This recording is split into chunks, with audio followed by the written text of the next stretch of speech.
Assalamualaikum warahmatullahi wabarakatuh. Bismillahirrahmanirrahim. Rabbi shrah li sadri wa yassir li amri wahlul 'uqdatam min lisani yafqahu qawli. Allahumma shalli wa sallim wa barik ala sayyidina Maulana Muhammadin wa ala alihi wa sahbihi ajmain amma ba'du. Alasannya masuk akal. Biar Allah menyaksikan saya kama usaddiquhu hayyan usaddiquhu maitan. Allah biar menyaksikan saya iman kepada Nabi ketika masih hidup. Dan saya buktikan setelah mati pun, setelah meninggal pun, setelah wafat pun, iman. Jadi ternyata baisnya itu supaya orang tahu bahwa iman kita kepada Nabi itu iman yang super. Jika ketika beliau sugeng ya kita iman, setelah wafat juga kita iman. Kai usaddiquhu maitan kama usaddiquhu hayyan. Supaya saya mentasdikkan beliau setelah meninggal sebagaimana kita mentasdikkan beliau saat masih hidup. Dan ternyata Allah ridho dengan perkataan sahabat itu. Kenapa Allah ridho? Karena menjadi pelajaran bagi orang-orang yang ditakdir gak menangi Rasulullah SAW. Tetap mereka ini. Jangan kayak setan. Setan itu kurang ajar betul oleh iblis. Masyhur itu, iblis itu nangis-nangis yang Nabi Musa. Iblis itu takutnya sama Allah itu luar biasa, sampean kalah. Iblis itu setiap ketemu malaikat karena dia ngerti alam gaib, mesti apa itu? Kamasali syaitani idz qala lil insani kfur falamma kafara qala inni bari'um minka inni akhafu wa rabbal alamin. Jadi setan iblis itu paling sering bilang inni akhafu wa Rabbal alamin, karena iblis itu tahu surga, tahu neraka, tahu kekuasaannya Allah. Jadi takutnya sama Allah luar biasa. Makanya setiap dia mengajarkan kekafiran, setelah orang itu kafir gimana? Inni bari'um minka, inni akhafu rabbal alamin. Saking takutnya sama Allah, suatu saat iblis ini datangi Nabi Musa. Karena tahu Nabi Musa itu kalimullah, orang yang bisa komunikasi langsung dengan Allah. Ya Musa ya kalim Allah, saya ini makhluk, saya takutnya sama Allah luar biasa. Tolong rayukan Allah supaya nerima tobat saya. Karena dirayu terus lama-lama Nabi Musa bilang, oke, tak rayukan Allah. Sama Allah, karena Musa kekasihnya, ya Allah iblis ini ingin tobat, tolong dikasih hak tobat. Kata Allah, oke, dia bisa tobat. Asal mau sujud di makamnya Nabi Adam. Karena kesalahannya dia gak mau sujud sama Nabi.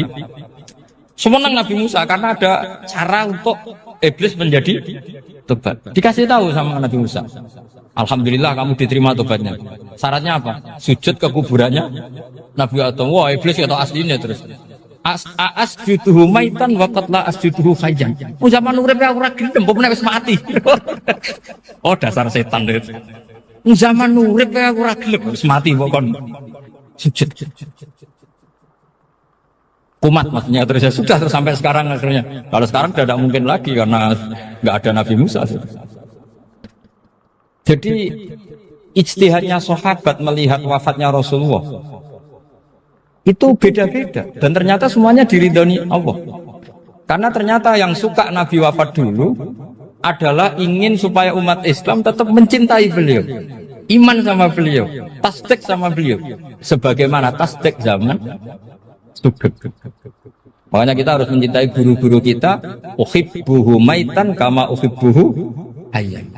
Saya sampai sekarang itu ya merasa Mbah Mun itu tidak meninggal. Saya masih merasa kalau bapak saya tidak meninggal karena kita mencintai beliau-beliau ketika hidup dan ketika wafat itu sah. Karena beliau-beliau sama kita juga seperti itu. Rasulullah itu ketika mendekati wafat, ya bahasa halusnya intaqala ila rafiqil a'la. Itu Nabi kalau ngedikan tuh rileks sekali. Hayati khairun lakum wa wafati khairun lakum. Cung aku nak uripku ya apik. Engko nak aku wis kapundhut ya apik. Fa amma hayati fali asunna lakum as-sunnah. Sebagian riwayat fa innakum tuhadditsuna anni wa uhadditsu ankum. Kalau saya masih hidup, saya bisa mengajarkan kamu sunnah, mengajarkan kamu tradisi-tradisi yang benar. Dan ketika aku mati, ketika aku sudah wafat, maka saya jejer Allah, kata Nabi. Saya berdampingan dengan Allah, maksudnya dekat Allah. Tentu bila Kevin walan hisab. Terus sudah fa'inna amalakum, amal-amal kamu diperlihatkan ke saya. Berhubung saya sudah dekat Allah, kalau amal kamu baik, saya muji Allah. Kalau amal kamu buruk, saya langsung mintakan ampun kepada Allah. Jadi Nabi rileks sekali. Artinya saya hidup bagus karena bisa ngajarkan kamu as-sunan wa syara'i'. Kalau saya wafat karena saya dekat Allah. Kalau kamu baik saya muji Allah, kalau kamu buruk saya mintakan ampun kepada. Guru-guru kita juga seperti itu. Justru setelah wafat beliau-beliau punya kesempatan dekat sama Allah, dekat sama al-malail a'la, sehingga mendoakan apa? Nah, terus kata Sayyid Muhammad, wala taqulu lima yuqtalu fi sabilillahi amwat. Kamu jangan pernah berkeyakinan atau berpendapat atau berkomentar kalau orang-orang yang mati fi sabilillah adalah berstatus apa? Mati, amwat.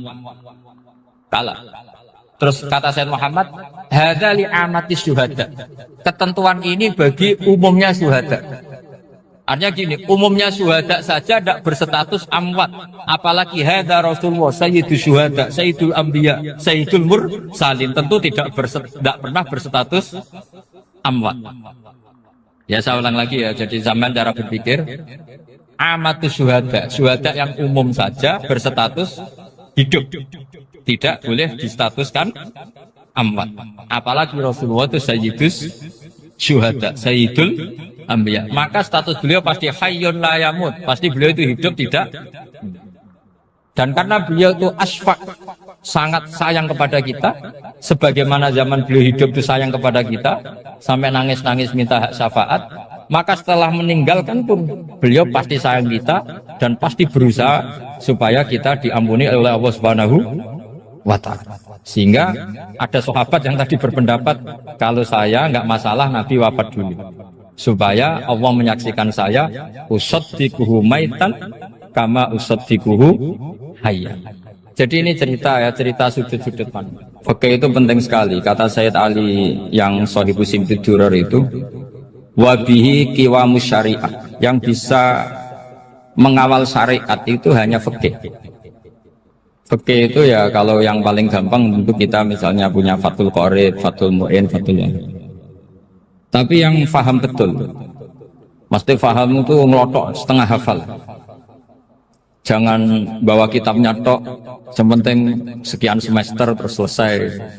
Itu sama-sama dosa, itu dosennya ya dosa, mahasiswanya juga dosa.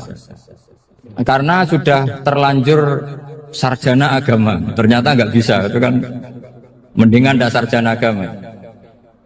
Itu saya tak cerita sama Kiai Roba, itu ada fatwa kiai, kiai juga wali. Suatu saat ada penyanyi dangdut top terkenal di Indonesia itu nyanyi dangdut, ya penyanyi ya dai, entah itu hakikat entah majus tidak tahu. Itu kiai itu fatwanya lucu, kalau kamu datangi dia pas main dangdut masih saya beri izin, tapi kalau datangi dia pas pengajian itu tak larang kan santrinya jadi eskal, ini pas pengajian dilarang, pas dangdutan kok malah dapat izin. Tapi bukan berarti halal ya, dapat izin. Dapat izin kan potensinya bisa karena dilarang lah ya tetap belerot. Terus suatu saat si santri ini setengah wali, tidak wali tapi setengah. Lama-lama itu memahami gurunya. Memahami gurunya, ternyata sirinya begini. Kalau seorang penyanyi yang tidak pernah ngaji kemudian ngomong agama, itu potensinya itu fadallu wa adallu, sesat dan menyesatkan. Tapi kalau dia sedang nyanyi dangdut, penyanyinya cowok, sama jangan bayangkan dangdut putri, enggak itu cowok sudah tua lagi. Jadi potensi halalnya ada lah maksudnya untuk, tapi tidak alat musiknya, orangnya. Tapi kalau dia nyanyi itu paling dosanya hanya nyanyi. Saya ulang lagi ya. Murid tadi akhirnya paham kalau datangi pengajian itu artinya ikrar kalau dia seorang dai atau seorang yang layak ngomong apa? Agama. Itu lebih bahaya karena kita santri, apalagi kita doktor atau MM, terus ngekrori orang yang nggak jelas asal usulnya. Tapi kalau nyanyi kan nyanyi saja. Sehingga itu menjadi fikih. Bahaya terbesar dalam fikih adalah apa? Mengkaji fikih tidak dari ahlinya. Ya seorang lagi ya, mengkaji fikih tidak dari apa? Ahlinya. Nah kenapa demikian? Begini, saya beri contoh. Ilmu fikih itu tentu pertama dari Rasulullah SAW, kemudian bersanad sampai kita, atau kita sampai Rasulullah. Itu ngalami sekian ijtihad yang tidak mudah. Saya beri sekian contoh. Dulu Imam Syafi'i itu sukanya sama guru yang miskin, ya, karena rata-rata santri juga miskin. Jadi mesti ngidolakan guru yang miskin, karena sesama miskinnya harus berkoalisi. Tapi akhirnya gurunya Imam Syafi'i itu miskin sekali. Namanya Muslim bin Khalid Az-Zanji itu miskin, Sufyan As-Sauri miskin, Sufyan bin Uyainah miskin. Setelah ngaji di Medina itu Imam Malik itu kaya. Pas itu Imam Malik sudah kaya. Setiap ketemu Imam Syafi'i dikasih uang. Sampai ketika Imam Malik itu bilang, kamu sudah alim, ilmu saya sudah habis, kamu ngaji sama yang lain. Sama siapa? Kata Imam Malik, orang yang sealim saya sudah meninggal, namanya Abu Hanifah. Tapi dia punya murid, namanya Muhammad bin Hasan Asy-Syaibani, kamu ke sana. Terus Imam Malik datang ke Baki. Dulu Baki itu pasar rental, ya Grab lah kira-kira sekarang. Untuk mengumumkan, siapa kafilah yang mau ke Irak? Kita ya Imam Malik, dibayari sama Imam Malik, ini yang antar ke Irak, ke Muhammad bin Hasan Asy-Syaibani. Imam Malik mulai ngeper, guru saya yang miskin tidak pernah nyangoni, guru-guru saya yang kaya sering nyangoni. Mulai memasalahkan kiai miskin, gitu, kira-kira seperti itu, mulai masalah. Setelah datang ke Irak, di Muhammad bin Hasan Asy-Syaibani itu si Muhammad bin Hasan Asy-Syaibani itu kalau ngitung uang itu di meja tamu. Jadi punya emas lantaan, punya uang. Kira-kira kalau Indonesia punya rupiah, punya dolar, dihitung itu di ruang tamu. Kata Imam Syafi'i, saya dengan Imam Malik saja enggak seret, ini lebih kedonyan lagi kiai. Ngitung uang itu di ruang tamu. Terus akhirnya si Muhammad bin Hasan Asy-Syaibani ini ahlul usul, dia pakar usul. Kamu heran sama saya? Iya, kiai kok kedunyan, dia ngomong. Tapi kata Muhammad bin Hasan Asy-Syaibani, kalau kiai tidak boleh kaya, itu tak kayak wong fasik, dan gue demenan, gue mabuk. Oh jangan, nanti dipakai maksiat. Tengjenengan mawon kersane digetokan, berarti kiai oleh sugih, pun angsal. Semenjak itu jadi satu fikih bagi Imam Syafi'i. Ternyata kalau mengharamkan kiai sugih, berarti membolehkan yang fasik sugih. Kalau yang fasik sugih bisa dipakai i'anah alal maksiyah. Semenjak itu mindset pikiran Imam Syafi'i rubah. Saking rubahnya sampai beliau berpendapat orang bisa beli Alphard, kok beli carry itu haram. Bisa jadi bupati kayak Pak Roba, jadi RT haram. Pokoknya gitu. Bisa keren kayak Gus Bak, kok jadi orang pendengar haram. Pokoknya haram terus. Karena dalil beliau al-Islam ya'lu walalillah alaih. Coba sampean ridho misalnya jadi orang Gresik dipimpin orang yang nggak sholat, ridho ndak? Ndak. Atau sholat tapi nggak bisa ngaji, ridho ndak? Ketika yang bisa ngaji berpotensi jadi buba, terus keterusan. Karena Imam Syafi'i keterusan, ya umatnya keterusan. Akhirnya orang-orang Syafi'i itu politikus rata-rata. Ya, makanya sama jangan kaget sama Baruba. Kakak saya wakil bupati di. Putranya Mbah Mun ada yang wakil apa? Gubernur. Dulu Gus Wahid yang menteri agama. Itu asal usul dari perubahan fikih, mindset cara berpikir Imam Syafi'i. Jadi dulu itu fikih ditemukan itu jelimet, ada perdebatan. Itu tidak hanya pada level ulama, pada level Nabi pun ada perdebatan. Jadi jangan kira Nabi itu tidak debat, ya debat. Nabi itu asal seangkatan itu mesti debat, termasuk debat dengan malaikat. Jadi kalau perlu ya debat sama apa? Karena malaikat itu kan lugu itu gak iso mikir. Karena kalau malaikat iso mikir bisa jadi rektor. Nanti kasihan Pak Salam ini. Malaikat gak boleh jadi rektor. Malaikat Israel itu nggak tahu etika. Jadi beliau ketika mau mencabut nyawanya Ibrahim datang, ya Ibrahim saya ini disuruh nyabut nyawa kamu. Kata Ibrahim, wah kamu itu pasti salah. Kamu tahu saya siapa? Saya ini Khalilur Rahman, kekasih Allah. Masa kekasih membunuh yang dikasih? Ini nggak benar, logika itu nggak benar. Pasti kamu salah. Karena Israel itu tidak bisa debat. Ketika ditanya, hal ra'aita khalilan yumitu khalilah, masa kekasih membunuh yang dikasih? Saya ini Khalilur Rahman. Masa Allah mencintai saya kemudian membunuh saya? Itu logika agak benar. Enggak keliru, kamu itu keliru. Israel akhirnya terbang lagi. Ya Allah, katanya logika saya ini salah. Karena masa kekasih membunuh yang dikasih. Karena Israel nggak pernah sekolah, nggak pernah sekolah. Nggak bisa dia jawab.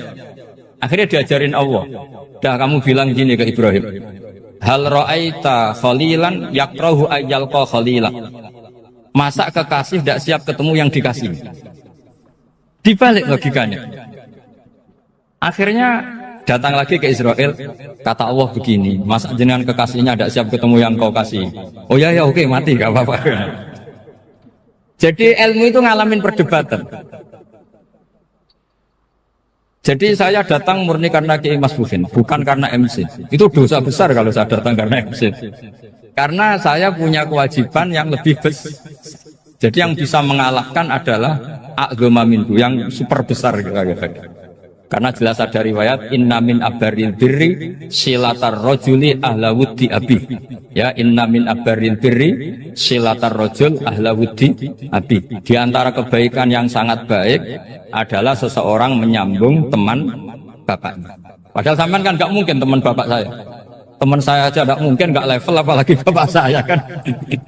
Jadi malah mohal itu. Saya berkali-kali cerita di mana-mana cerita, fikih itu harus dievaluasi karena ini masalah furu'iyah. Saya berkali-kali cerita di mana-mana cerita. Hukum berteman orang fasik gimana? Pasti orang jawab haram karena takut ketularan orang fasik. Tapi kalau dibalik, hukumnya bina orang fasik gimana? Ya baik, umatnya Nabi. Bisa bina kalau berteman. Kamu bisa bina orang fasik tanpa berteman? Gak bisa. Jadi kalau dibalik, hukum berteman orang fasik gimana? Haram. Hukumnya bina orang fasik baik. Bisa bina kalau berteman. Berarti berteman orang fasik. Ya terus nanti pada level lapangan sih gampang.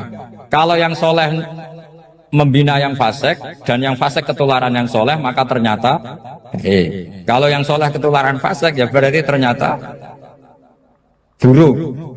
Tapi kan hukum masa nunggu kenyataan kan, jadi nggak hukum. Di mana-mana hukum itu kan ada asumsi, karena ini masalah ijtihad. Nah itu yang dilakukan para ulama kita. Jadi sampean harus mengkaji fikih secara detail, karena tidak hanya kita yang khilaf. Nabi-nabi juga khilaf dalam menentukan dakwah ilallah. Wali-wali kita kayak Abdul Hasan Asyadili sama Sayyid Abdul Al-Haddad itu juga. Imam Ghazali ya khilaf. Imam Suyuti itu kalau ketemu Al-Qastolani itu saling nggak nanya, saking nggak cocoknya, masyhur itu. Jadi ulama nggak cocok. Bedanya nak saiki berkoro partai. Gitu. Kalau orang dulu enggak, karena pakai asumsi, karena memang susah. Nggak misalnya memang tak bedai, tak beri yang nggak misalnya ada orang rukuk kemudian kentut, itu sholatnya batal apa enggak? Enggak, jawab saja. Enggak, orang sholat kemudian pas rukuk kentut atau kelihatan auratnya, sholatnya batal apa enggak? Batal. Itu keliru nih sampai ini salah dosennya mesti itu. Pertanyaannya gini, yang dikatakan sholat itu kan aqwalun wa af'alun muftatahatun bitakbir muftatamatun bitasbih. Lalu ketika sampai rukuk apa sudah namanya sholat? Jika kamu katakan batal, namanya sholat aja belum kok sudah kamu katakan batal gitu.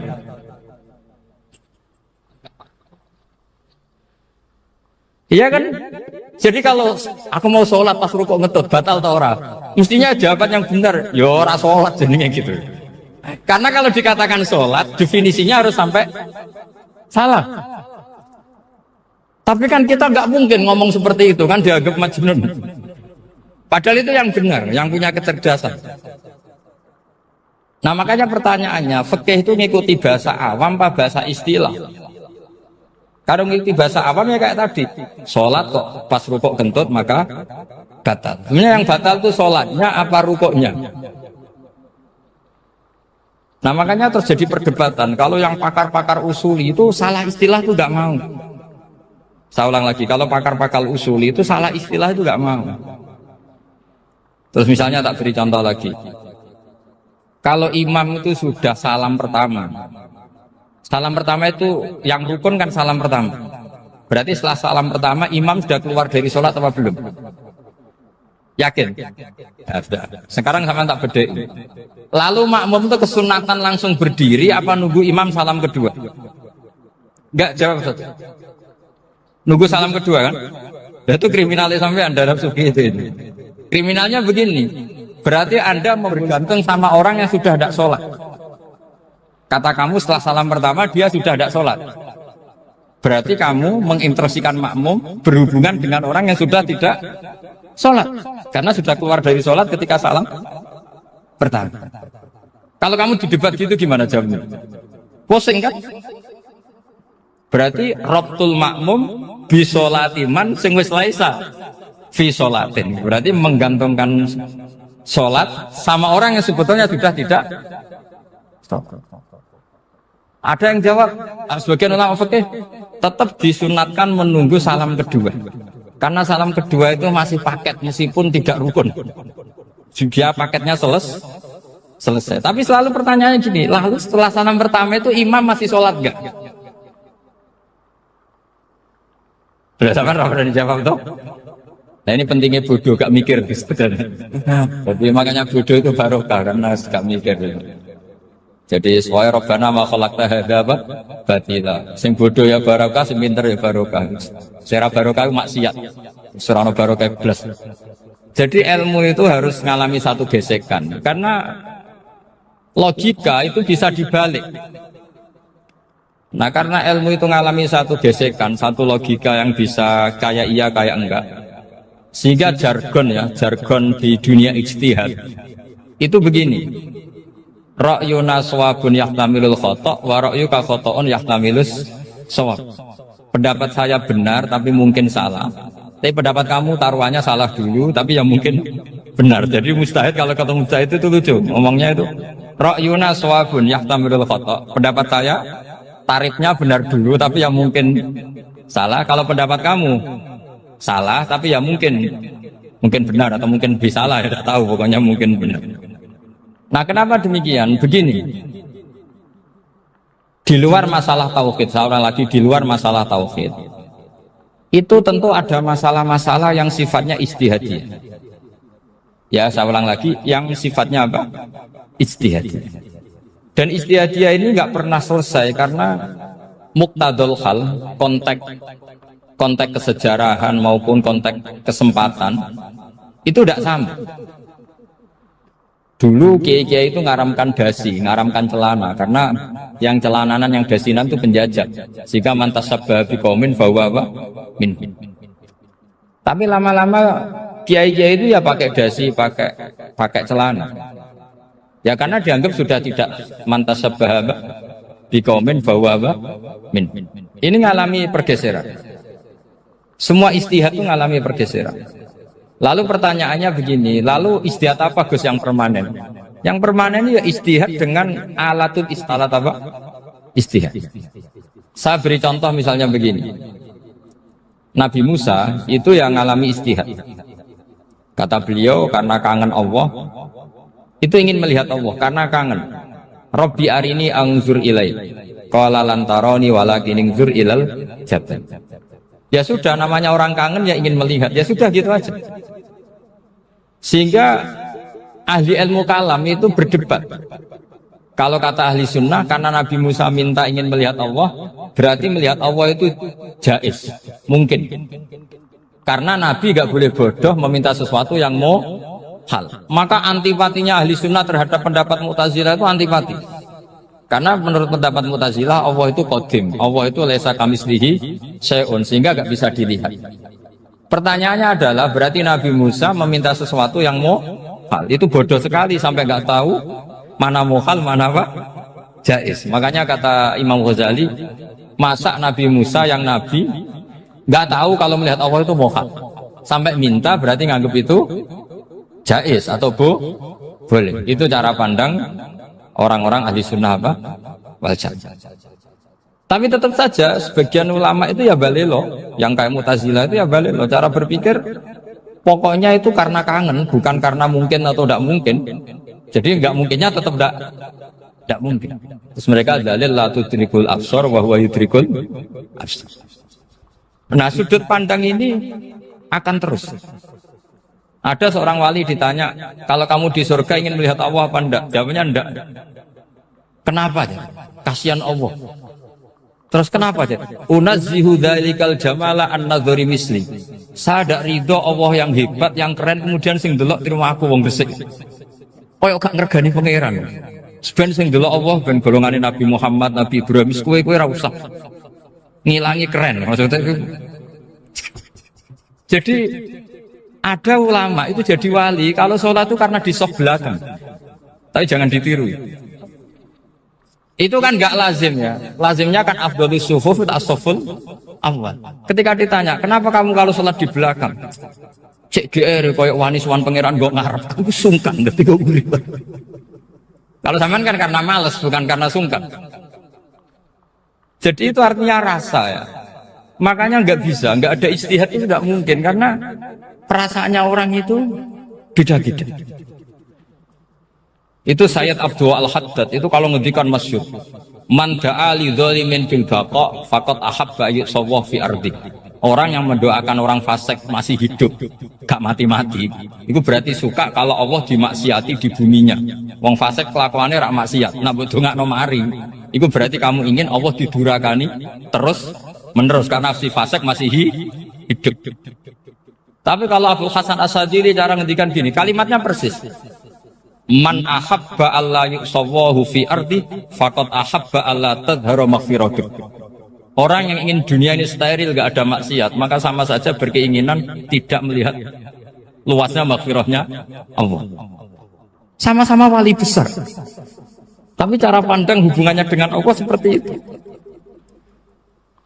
Jadi mau tidak mau, istihad itu mau tidak mau.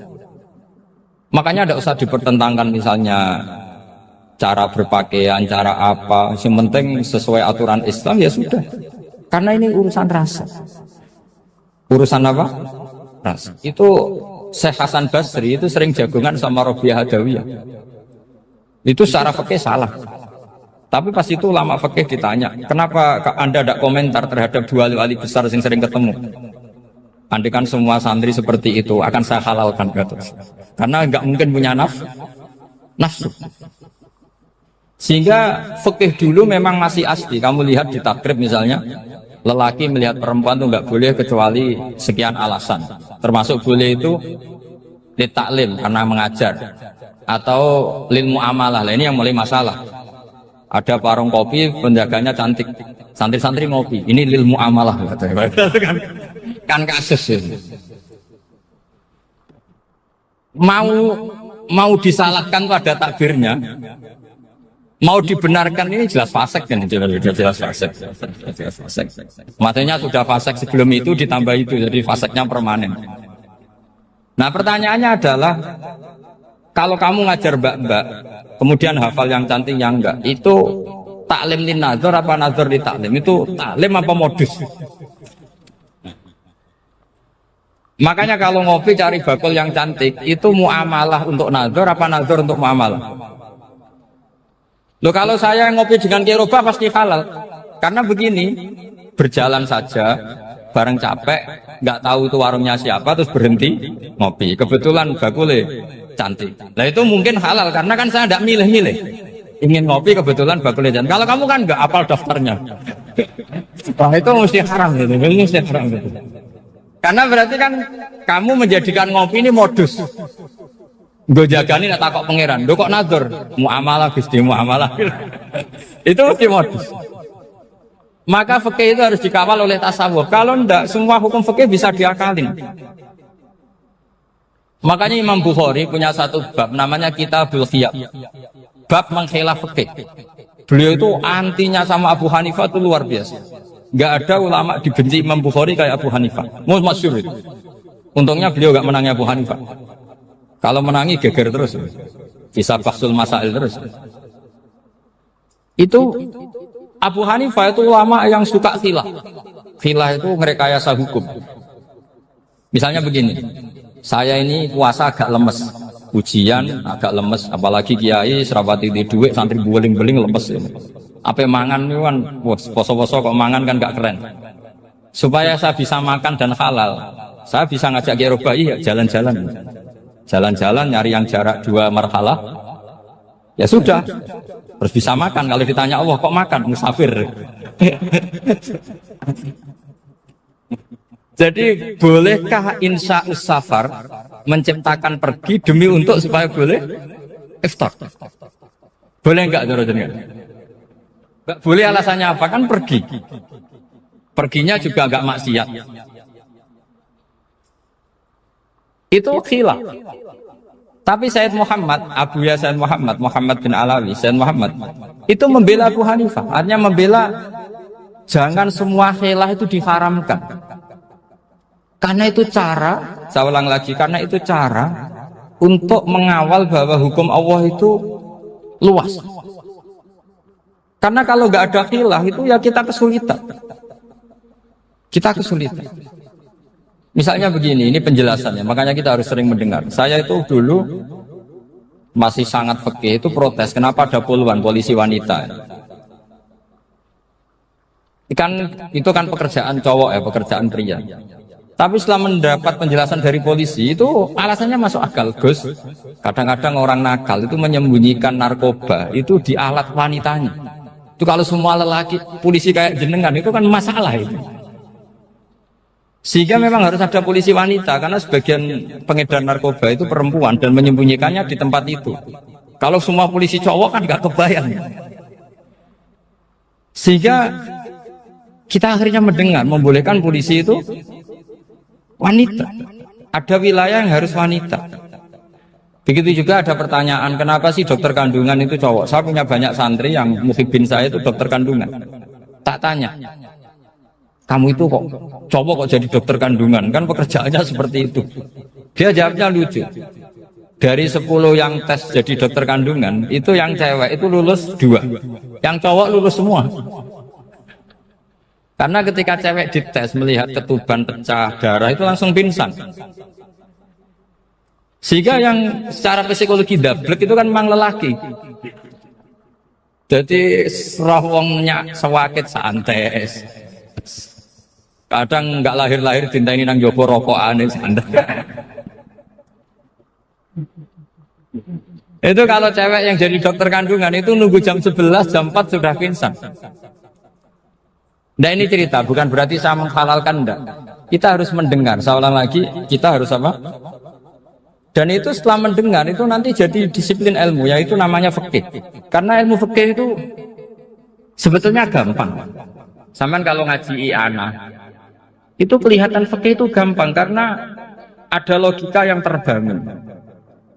Misalnya begini, orang kalau tawaf itu disuruh agak jauh dari Ka'bah. Jangan sampai nginjak sadarwan. Karena sadarwan itu pondasi itu ikut Ka'bah. Kenapa begitu? Ya jenenge ra muteri Ka'bah, ide-ide Ka'bah. Jadi sebenarnya sederhana logikanya. Sing jenenge muter itu di luar itu kita muter. Nah kalau nginjak pondasinya namanya gak muteri Ka'bah tapi ide-ide Ka'bah. Ya jadi sederhana sebetulnya ya masuk akal. Jadi fikih itu tidak ada yang iskal, sebetulnya masuk akal. Tapi karena kita nekuni itu tidak serius, maka terus jadi paradok. Saya beri contoh lagi, ini sebagai penghormatan saya sama Kiai Mas Bukin, karena ini sudah namanya fakih. Kalau ada ayam jago ditabrak truk, terus kejet-kejet, adekan dibiarkan pun mesti mati, karena gerakannya sudah harokatul masbuh. Terus kamu sembelih, itu halal apa enggak? Enggak jawab, ayam jago loh. Kalau kamu katakan halal, dia sudah tidak punya hayatun mustaqirah, kehidupan yang permanen. Andai kan kamu biarkan pun 1 menit lagi meninggal. Kejet-kejet kan prosedur saja. Maksudnya pantasnya mati ya kejet-kejet sih, tapi sebetulnya sudah pasti mati. Maka ini ada 2 ulama. Kalau kata Imam Malik tetap namanya halal. Karena ruhnya masih di situ, sehingga ketika kita nyembelih, ya nyembelih hewan yang hidup. Yang namanya nyembelih itu pokoknya mematikan yang punya roh. Sementara saat itu rohnya masih di situ, meskipun 1 menit lagi pasti. Tapi kalau mazhab Syafi'i enggak, ini sudah harokatul masbuh, tidak punya hayatun mustaqir. Sehingga dalam perdebatan ulama fikih itu lucu, kadang ya gampang-gampang Gampang-gampang mangkel nol. Misalnya begini, kalau ada anak lahir, tidak ada amaratul hayat, nggak nangis, nggak bernafas, sunat disolati apa enggak? Siktun itu, siktun sing layas tahindu walayas, langsung lahir, langsung mati, nggak ada amaratul hayat. Udah tahu mikir tuh. Itu tidak wajib disolati. Alasannya, ya kan memang sholat alal mayit kan tidak pernah hidup. Di mana-mana mayit itu setelah hidup mati. Ini kan tidak pernah hidup. Namanya ya qit'atul lahmin, ya potongan daging itu aja. Enggak. Jadi kadang fikih diwaca tenan jebule mangkel nom. Terus ketika di kitab Minhajul Thalibin itu, kalau kamu keluar mani itu wajib mandi enggak? Wajib kan? Kalau keluar mani inzal itu kan wajib mandi. Nah kenapa nifas atau wiladah keluar bayi? Kenapa ibu-ibu kalau keluar bayi wajib mandi? Alasannya lucu. Li'annal walad maniyun mun akidun. Ini kan wis mani cuma mengkristal. Jadi kadang pakai itu mangkel. Apa ya? Sembrono itu. Mosok wajib mandi wiladah itu karena apa? Li'annal walad maniyun mun akidun. Niku mani sing wis mengkristal. Mani sing wis jelalatan lah lahir nangis macam-macam. Jadi ternyata karena kenapa fikih butuh alasan nyari hadis tentang keluar anak mandi itu enggak ada yang sorry, yang ada adalah tentang inzal. Innamal ma' minal, akhirnya dicari-cari ternyata walad itu maniyun menakid. Lah ini problem fikih. Sampean harus siap dengan pelajaran seperti ini, meskipun sampean mungkin wong priayi, tapi ini ilmu.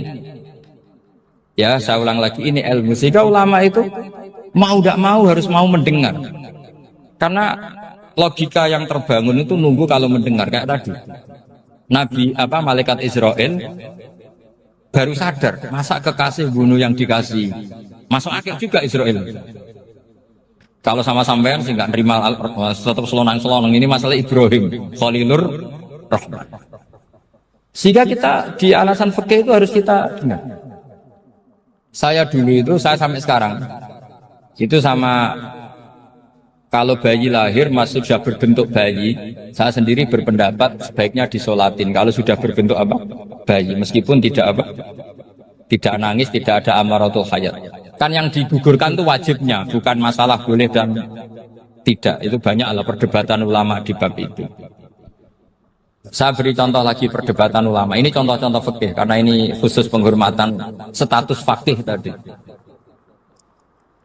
Itu kalau ada orang mati jenazah itu.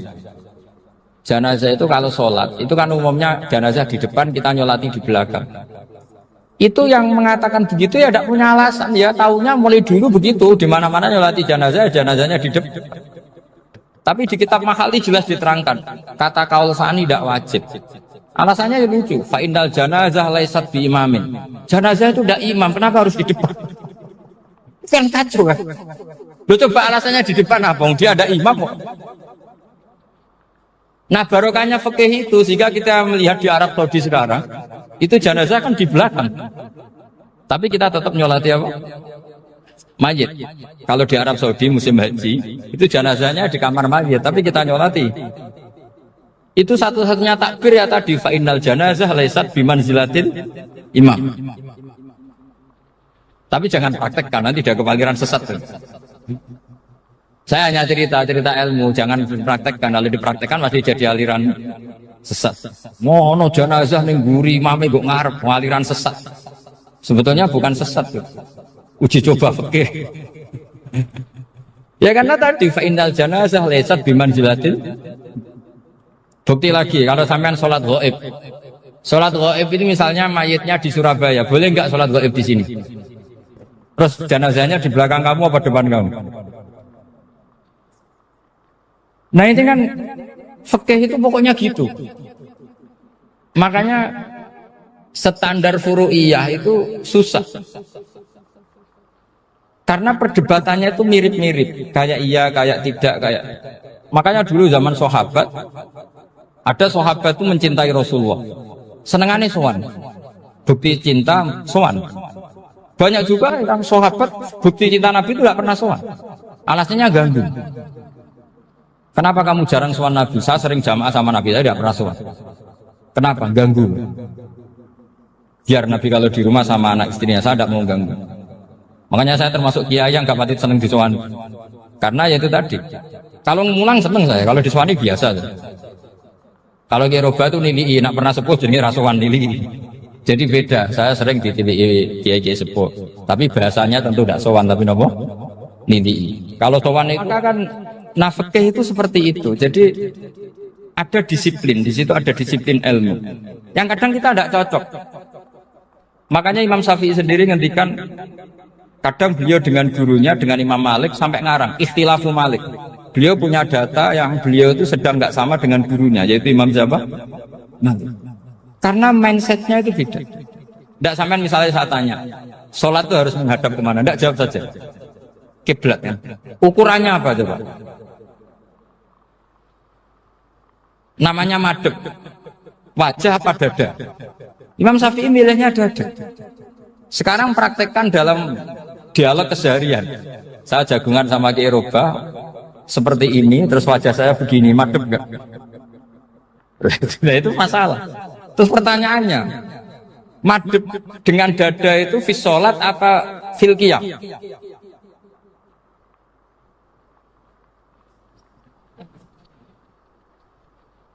Loh enggak, kalau fis sholat pas sujud dada kamu madhep mana coba? Kamu tidak pernah mikir kan? Ya madhep pakai dada itu kan kalau berdiri, kalau rukuk sama sujud.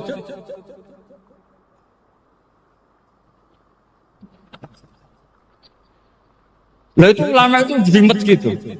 Makanya jarang yang menekuni profesi ulama ini. Karena menekuni proposal banyak, karena memang susah. Jadi ulama itu orang yang cara berpikir sudah aneh. Sehingga mereka detail. Maksudnya menghadap itu apa? Ukurannya kalau berdiri ya dada, tapi nggak bisa kamu katakan at-tawajjuh bisodri, aturan dalam sholat, fikuli sholat.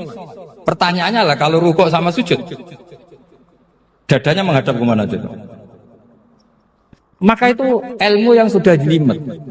Nah ulama usul fikih, ulama yang nggak mau salah per detail hukum. Sehingga menurut Imam Rafi'i, misalnya kalau beliau ditanya sujud itu gimana ya, asal watu jabha ya sujud. Tapi kalau menurut Imam Nawawi harus melibatkan 7 apa? Anggota, yaitu al-jabha, wal yaden, wal rubaten, wal qadamain. Oke, Imam Nawawi kita ikuti. Tentu keseharian kita pakai Imam Nawawi, yaitu berdasar hadis umirtu an asjuda ala sab'ati a'zumin al-jabha, wal yaden, wal rubaten, wal qadamain. Berarti berapa? 7. Tapi pernah saya cek di kitab karangannya Imam Syafi'i, ketika beliau ngendikan saya suka kalau orang sujud itu melibatkan 7 anggota berdasar hadis ini. Tapi kata beliau wayahtami itu dan bisa saja sujud yang watul jabhah itu sudah cukup. Kata Imam Syafi'i, limadha, karena Nabi ketika sujud itu hanya ngendikan begini, sajadalaka wajhi wa sam'i wa basori. Gak ada di hadis wayadi, warubati, wakodami. Ya sudah akhirnya, nah itu sudut pandang. Terus gugatan kedua begini, ada orang Muslim yang sujud sama berhala. Untuk menjadi murtad itu harus 7 anggota apa cukup 4 jabah halal ardi? Untuk sah menjadi murtad itu. Untuk sah menjadi murtad cukup 4 jabah halal ardi harus 7 anggota. Untuk keabsahan murtadnya ini. Tidak jawab.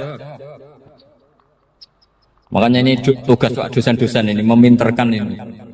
Karena namanya sudah faqih. Faqih itu ahli faqih yang detail, namanya faqih. Kalau ini mutafaqih. Jadi bukan tafakuha tapi tafakuha, kayak tamarodon. Jadi wazannya nanti itu wal idhari ma laysa fil waqi'. Jadi ini bukan gojlok, ini memang marah saya. Jadi kalau sudah pakai gelar fakih, harus fakih betul. Mohon kalau mengkaji fikih itu harus detail. Minimal takrib itu setengah hafal. Supaya konstruksi ilmu itu utuh. Saya sama lagi konstruksi ilmu itu Karena ilmu itu mesti ada yang apa ya? Ya rada setengah salah itu, tapi disalahno ora kenek. Ndak sampean tak bedheki, nak pancen bener langsung tak angkat jadi rektor. Nak bener tuh. Coba rukun sholat pertama itu apa coba? Rukun sholat pertama. Niat. Niat sama berdiri dulu mana? Ayo niat dulu baru berdiri, apa berdiri dulu baru niat? Berarti niat sama berdiri dulu mana? Rubah kan? Artinya kita mau bilang tartib urutannya niat berdiri takbir gak bisa. Yang dikatakan niat itu apa? Qasdus syai' muqtaronan bifi'lihi. Berarti niat sama takbir harus bareng apa urutan? Bareng. Terus dengan qiyamnya urutan apa bareng? Bareng apa urutan? Loh enggak, kalau urutan berarti takbir dulu duduk baru berdiri. Nah maka seperti ini itu mau tidak mau kita salah. Dikatakan tartibnya salah, dikatakan serentak ya salah. Cuma karena kita bodoh, gak tahu mikir itu. Alhamdulillah kan di situ. Lu coba niat sholat loh, niat takbir qiyam dulu man. Niat takbir qiyam dulu mana dulu? Dulu qiyam. Enggak ada kitab yang mengatakan arkanus sholat awaluha. Oh, jaga kitab kriminal mesti. Makanya ngendikane ulama-ulama di sarah-sarah, mau ndak mau sebagian istilah itu tasamuh itu wis gampang ngono kok repot. Karena kita ndak bisa detailnya. Coba misalnya puasa. Puasa Ramadan itu wajib apa? Tabyitun niat, nginepno niat. Sing darane nginep itu umure lama apa enggak? Lama kan? Sekarang sebelum 2 menit kamu baru niat, sah apa enggak? Sah. Itu sempat nginep apa enggak 2 menit itu? Enggak sempat kan? Jadi ilmu itu makanya kata ulama-ulama pokoknya ilmu itu mesti ono unsur tasamuh. Tasamuh itu ya digawe gampang. Apa? Digawe gampang. Misalnya Imam Syafi'i berpendapat mashu ba'dir roksi. Itu kata beliau walau sya'rotan fi hadir roksi.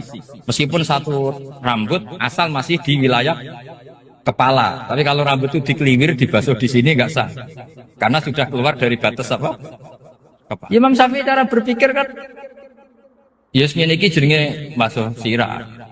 Tapi cara Abu Hanifah enggak, ya enggak, yang namanya megang kepala itu ya minimal 1/4. Masa gitu dikatakan Lalu ulama usul fikih itu berdebat. Sesuatu itu sesuai masodaknya. Masodak itu yasduku alaihi kadza, yaitu ini tadi saya cerita ke Ibu Khen tentang ngaji Jamul Jawame. Ini ilmu yang di Jamul Jawame. Sesuatu itu ukurannya mayasduku alaihi kadza apa dengan takrif definisi. Misalnya gini, sholat itu batal dengan makan. Kalau kamu sholat makan batal nggak? Nggak, jawab saja. Batal. Itu satu upo apa satu piring? Nggak, jawab saja. Satu upo sudah batal. Sekarang bab makan di ngurmat tamu. Cung tamuku keimangan. Iku sak upo apa sak piring? Nah ini kan tidak fair. Di bab tamu makan satu piring, tapi di bab sholat satu upo. Maka pertanyaannya, lalu penamaan sesuatu itu berdasar masodak, mayasduku alaihi ismu kadza, atau berdasar huruf? Ukurannya apa coba? Maka terus jadi perdebatan. Nah ini di sini ini pentingnya ulama, karena ya sekarang saya bedai kan. Cengkeh itu wangi apa enggak? Kategorinya cengkeh. Wangi kan, kalau orang bikin kue tar pasti pakai apa? Cengkeh. Pakai wedang ronde supaya manis, apa wangi dikasih apa? Cengkeh. Nah itu saya berkali-kali cerita, pernah mau dipikirkan orang Islam itu nggak boleh rokok karena dianggap pakai apa? Mewangi karena ada apa? Cengkeh. Tapi terus didebat, kalau gitu berarti orang Jumatan sunat rokok. Karena Jumatan disunatkan pakai pewangi. Wah itu kan akhirnya tuh, wah iya repot ya. Jadi kalau cengkeh kamu kategorikan pewangen, yang orang Islam nggak boleh rokok karena pakai cengkeh yang wangi, konsekuensinya orang Jumatan sunat rokok karena berarti di masjid pakai apa? Pewangi, kan sesat semua ya. Jadi itu ilmu. Makanya selain fikih mateng itu ada ilmu yang namanya usul Usul fikih itu yang neliti itu. Mayas duku alaihi kaza. Jadi yus ngono iku darani ngono. Saurang lagi. Ngono iku wis darani ngono. Ora perlu roh detail. Ya, saya ulang lagi. Wis ora perlu roh detail. Makanya Abu Hanifah itu misalnya basuh wajah. Wis angger keceluk ngene iki basuh wajah. Nek Imam Syafi'i kan detail. Mimba ini mana bitis syari sampai ila somahe udunehi ila zakon. Terus mana bitis syari Imam Syafi'i nambah apa? Ghaliban. Kenapa ditambah ghaliban? Karena kalau orang budak mana bitis syarinya di sini. Jadi itu fikih. Jadi fikih itu jelimet. Padahal kita ini nggak pernah berpikir secerdas Imam Syafi'i, tapi akhirnya ya mikir juga. Agak ditambah ghaliban, mana bitis syarinya orang budak kan? Sini. Terus sekarang perdebatannya, orang budak basuh Mastur Roksi di sini sah enggak? Karena tadi itu wajah apa kepala? Kan jadi bingung gitu. Ya makanya ini mukadimah saya supaya sampean lebih disiplin belajar fikih dan setidaknya didiskusikan lah kitab-kitab Minhajut Thalibin atau kitab-kitab Mahali karena di situ nanti ada perdebatan. Terus seperti keyakinan ahli sunnah wal jamaah, semua istilah salah pada Nabi atau dosa yang diterapkan istilah itu pada sinten Nabi itu disebut mimbabi hasanatil abrar sayyatul muqarrabin, satu kesalahan yang tidak punya akibat apapun. Satu kesalahan sing tidak punya akibat apapun, sing mestine itu cara kita ini tidak salah. Berhubung Nabi sidik itu dianggap salah. Itu jadi mimbabi hasanatil abrar sayyatul muqarrabin. Sesuatu yang andekan dengan ukuran abrar itu kelas di bawah muqarrabin itu disebut hasanah. Tapi kalau dibanding muqarrabin itu disebut sayyi'ah. Jadi kalau ngeten, contoh paling gampang ya, ulama di sini nyontokno masuk akal. Kangkang tak kon milah duit 1 miliar ambek 100 juta. Terus kangkangmu milah 100 juta. Iku yo goblok tapi ora nemen. Yo salah sithik no. Tapi nak dikongkon milah duit 1 miliar. Nyun sewu terus sampai pasir, sampai telo kok milah telo iku goblok nemen no. Nah istihad itu kayak gitu. Istihad itu suatu yang dua pilihan yang sama-sama masih masuk akal.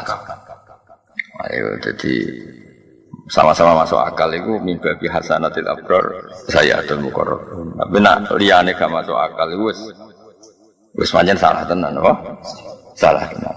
Hasil Nabi ku ya ditakdir salah tapi salah itu mimbabi hasanatil abrar sayyatul muqarrabin. Jadi kamane ana wong duwe sandal merek tapi milih nganggo jepit. Wong ya salah tapi nyatane cek sandalan.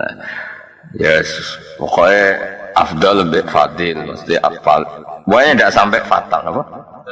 Tidak sampai. Tapi ukuran Nabi harus ditegur pangeran, apa? Harus ditegur pangeran. Litarhuba supaya seneng sapa ummatuka umat sira. Nambah wajah mutadi lituro hiba supaya ngekeki semangat sira ta nyenengno sira umataka umat sira mbok senengno fil jihad ing dalam gelem jihad. Jadi kita semua pasti tidak ekstremis. Seolah lagi kita semua pasti tidak ekstremis. Tapi ada momentum yang jihad itu penting. Sekamane kok saiki fatwa sopan itu untuk momentum, untuk momentum. Tapi zaman Belanda, terus kowe nyarano wong kon sopan ambek Belanda itu kebodohan, no. Masa koyo rin cerita Belanda wis penjajah diundang Ndoro, no. Diundang napa? Ndoro. Ono kebodohan, no. Tentu momentum saat itu yang baik nopo jihad nopo ngusir Belanda dari nopo Indonesia. Apalagi zaman Nabi ngadepi Abu Jahal, Abu Lahab. Terus misalnya Nabi nanamno akhlak karimah sama Abu Jahal, ngene ora kebayang. Terus kangkang kon mijeti sinten Abu Jahal. Ora kebayang kan? Terus kangkang gekno kopi apa? Abu Jahal. Monggo bareng Abu Jahal metingkrang terus ngongkon. Kok neraka? Terus kangkang punya apa? Sami'na wa ta'na. Iku sopan tak goblok. Goblok. Nah, jadi kabeh ono momentume.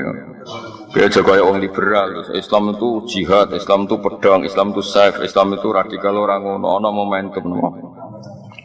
Zaman Belanda jajah kita ya tentu kita jihad, Ya jihad. Sausé damai ya kangkang kadang dukung tim Belanda no. Wong dunyane wis napa? Damai. Dhisik Jepang itu penjajah no. Saiki kangkang gak di motor Jepang ya ngeluh no.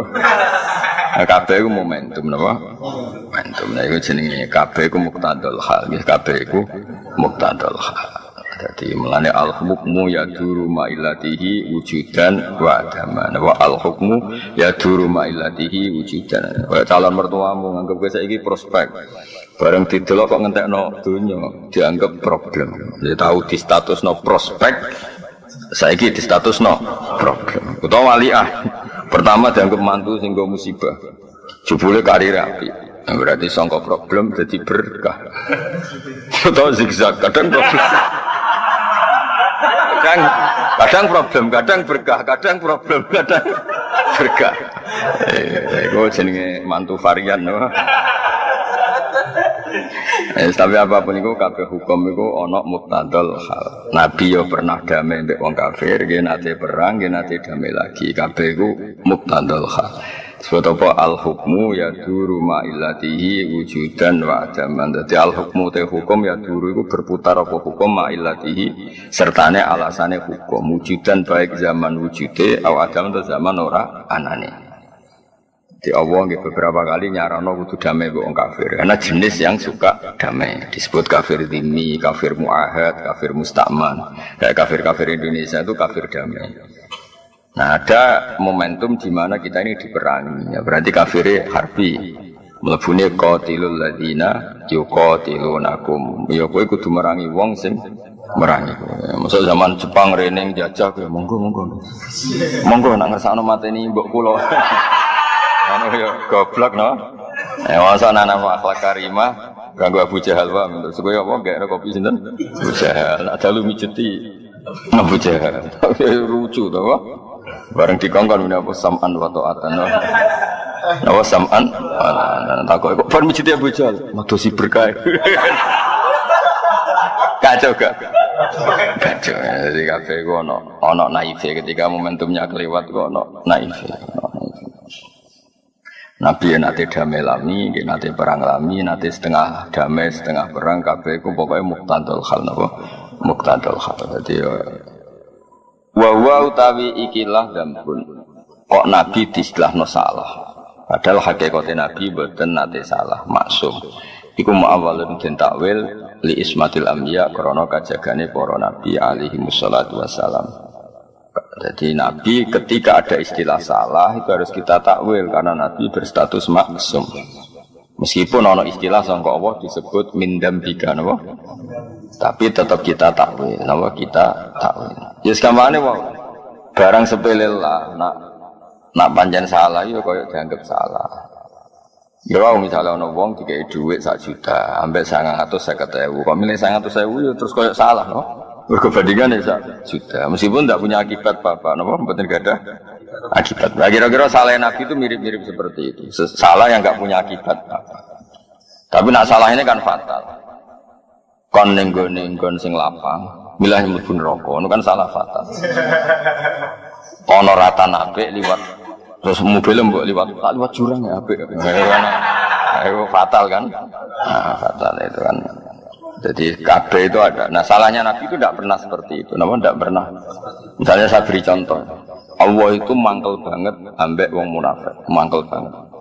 Sehingga Allah itu punya cara boleh dibahasakan Allah punya ketentuan Muhammad kamu tidak boleh nyolati Abdullah bin Ubay bin Salul. Abdullah bin Ubay. Tapi Nabi itu punya perhitungan. Abdullah bin Ubay itu anaknya itu soleh, santri khusyuk, sregep. Bapaknya ketua munafik, tapi anaknya ketua pondok. Ya, jadi bapaknya ketua munafik. Orang-orang santri sregep kayak anak Abdullah bin Ubay bin Salul. Jenenge gak Abdullah sama. Berarti Abdullah bin Abdullah. Nah yang ngaturi nyolati Roisul Munafikin itu putrane. Cara saiki sowannya Rasulullah bapak kula kabundut, tolong jenengan yang nyolati. Nabi memilih nyolati karena yang minta anaknya, no? Umar itu milih tidak nyolati. Sampai Umar protes, ya Rasulullah, apa engkau tidak ingat cangkeme Abdul bin Ubay sing elek Islam ini? Nabi tetap menjawab, tidak, saya akan menyolati dia. Akan menyolati dia.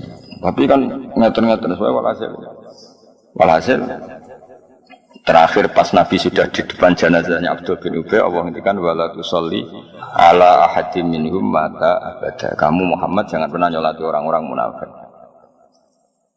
Nah seperti itu sampai sekarang ulama itu anut pendapatnya Kanjeng Nabi. Nah ono wong fasik, ono wong nakalis, tetap kita itu yes pokoknya tetap apik. Nah baru kayak sikap Nabi seperti itu, satu kampungnya Abdul bin Ubay itu Islam semua. Wong kok apike mesti elek-elek Muhammad koyo ngono tetep rawuh ning jenazah Abdul bin Ubay. Jadi Nabi ditegur pangeran, tapi berkah apikane Nabi ndadekno kampungnya Abdul bin Ubay itu Islam terus. Yang cara Nabi nuruti gengsi terus gak rawuh. Kan koyo nyun kok pendendam niku. Tapi Nabi rawuh pengen ditegur aja lho mat aja salat. Tapi Allah tetap ngregani aluse Nabi dadekno kaum itu Islam. Lah iku jenenge salah wong-wong saleh iku ya ngono-ngono wae napa. Wis ngono. Salah yang enggak punya akibat apapun. Mergo wae nggih. Dia tetap berkah. Ini salah Nabi itu tetap berkah. Terus nah itu yang paling angel ning bab takwil bab sesuai walhasil mim babi hasanatil abror sayyatul muqarrabin. Sesuatu sing cara kelas kita tetap itu baik, tapi kanggo Nabi cara jauh gak pantes, no? Baik gak pantes. Terus ada lagi salah Nabi yang cara Allah salah, tapi cara istihad benar gitu. Ning peristiwa Abasa wa tawalla an ja'ahul a'ma. Abdullah bin Ummi Maktum niku ora ampun Islam, no? Pun Islam. Dia pun sakit ngaji. Terus minta Nabi itu mengajari ngaji. Alimni mimma allamakallah. Terus Nabi saat itu punya tamu orang-orang kafir, tokoh lagi minta dijelaskan Islam. Gamane konsultasi Islam. Singkat cerita Nabi memilih ceramah atau konsultasi jawab pertanyaan itu yang kafir sing konsultasi Islam. Nah karena Abdul bin Ummi Maktum bijak akmal buta. Iku menyela terus, setiap Nabi nerangkan Islam ngene-ngene nyela. Nabi jatah kula mulang, alimni mimma alim kula nggih ulang lah. Ampun jawab yang niku terus kula nggih. Ulang. Walhasil Nabi tersinggung, fa'aradu Nabi terus gak berkenan kok. Wong tangan-tangan mulang wong kafir kok disela. Napa? Lah Abdul bin Maktum yo ora salah, dene ku Ahmad. Dadi ora ngerti nek Nabi ku nembe sibuk mulang wong kafir. Nah, terus Nabi arado ngono. Nah, Abasa itu muka masam, Nabi gak nyaman. Watawala itu minggu. Allah cara berpikir orang kayak Kanjeng Nabi. Lala pas niku di saat itu Allah cara nyalahno Nabi. Abdul bin Maktum sekaruan iman. Mulane regani wong karuan iman. Wong kafir mbok rewangi ngono orang mesti iman. Jadi nganggo kaidah al yakin la yuzalu bisyak. Nabi nganggo kaidah cara Jawane ora oleh tafsilul hasil. Nah itu kan mirip, no? Nah kira-kira salah Nabi mirip-mirip. Jadi kan banyak kan kiai, nak ditamoni pejabat, tamoni wong nasional, oleh hormat tenanan. Nak tamoni santri biasa. Mergo senenge wong nasional ning kiai iku pas-pasan. Berarti butuh napa? Servis. Senenge santri ning kiai iku tenanan. Mulane ora perlu servis. Dan itu nyatanya itu yang dilakukan ulama ila yaumil kiamah. Masyhur kan Nabi nak ambek wong sing lagi Islam kan juga banyak no. Sampai sahabat protes kita iman lebih lama tapi engkau tidak ngasih apa banyak. Terus jawab Nabi wong-wong sing Islami pas-pasan ata'allafuhum alal Islam. Paham ya? Nah, itu masalah istihad no? Masalah istihad ya mirip. Cara bapak dia nak guyon. Istihad contoh paling gampang itu loh. Wong itu seneng adzan suara api. Tapi aku seneng suara elek. Kok ben kaget do tangi kabeh. Itu kan mirip yo mirip. Ana kang suarane api, terus adzan. Kan sing ahli pakar perturuan itu kan koyo diuru-uru no. Sono kang suarane persak ngingatkan kematian. Dan kemiskinan. Terus adzane iku koyo nada ana gempa. Anda warning dini kaya adzan peringatan apa dini gempa atau prahara kan kesunatannya adzan juga kan ono kang suaranya elek raine elek terus spesial nada musibah kan. Oh itu kan sing krungu langsung tangi kanal kiamat qamat apa Ka'annal qiyamata qoma. Tangi subuh. Apik di adzan welek dadekno tangi subuh, ambek adzan apik koyo uru-uru wong turu. Ya misalnya ono pertanyaan ngono apik. Apik sing elek dadekno wong tangi subuh. Ya, tapi kan ora mungkin syariat kok ngono iku. Syariat kok bela swara elek kan mboten mungkin. Nah itu masalah istihad. Istihad itu ciri utamanya itu mirip, mirip makanya di hukum istihad ana ra'yi shawabun yahtamilul khata' wa ra'yu ka khata'un yahtamilus shawab. Dadi ra'yi te pendapat ingsun shawabun sing bener. Meskipun yahtamilu al khata'a, meskipun pendapat saya itu mungkin salah. Tapi kalau memberi nilai orang lain wa ra'yu ka khata'un, pendapat Anda ini salah tapi yahtamilus shawab, bisa saja yang benar. Jadi jenenge ijtihad itu masalah yahtamilu napa? Jadi ya itu kayak iya kayak enggak. Nah, ijtihadnya Nabi juga gitu. Kadang yang nyuwun ditentang Abu Bakar, ditentang Umar, tapi orang niat ngelama karena kayak iya kayak orang apa kayak iya. Kayak tadi Umar nentang Nabi ketika badhe nyolati Abdullah bin Ubay bin Salul. Abu Bakar dukung. Nabi milah pendapatnya pangeran bener Umar. Tapi tetap secara istihad sing dilampahi Nabi iku sing dibenerno secara istihad ila yaumil kiamah. Pangeran yo maklumi ya serapi piye pangeran yo senenge ana nabi ne istihad ya seneng. Katalah cerita-cerita mirip-mirip seperti itu banyak. Ya mirip-mirip seperti itu banyak. Atas masalah yang terkenal gitu Abasa wa tawalla. Itu mulai guru-guru kita mbek wong nasional ngomong sing senenge kiai pas-pasan kan lebih memberi servis timbang mbek kangkang sing senenge kiai wis permanen, paham ya? Niku otomatis napa? Otomatis. Itu mirip napa Abasa wa tawalla anja'ahul a'ma. Tapi nyatanya kanjeng Nabi ditegur pangeran. Tapi yo setelah itu Nabi begitu terus sesuai ijtihadnya. Dan setelah itu nyatanya sama Allah dibiarkan dan dibenarkan. Itu nunjukno ya negur wae ra akibat apa. Wah ya negur ya. Negur wae kan dia akibat apa. Itu jenenge wa huwa muawwalun ismatil anbiya.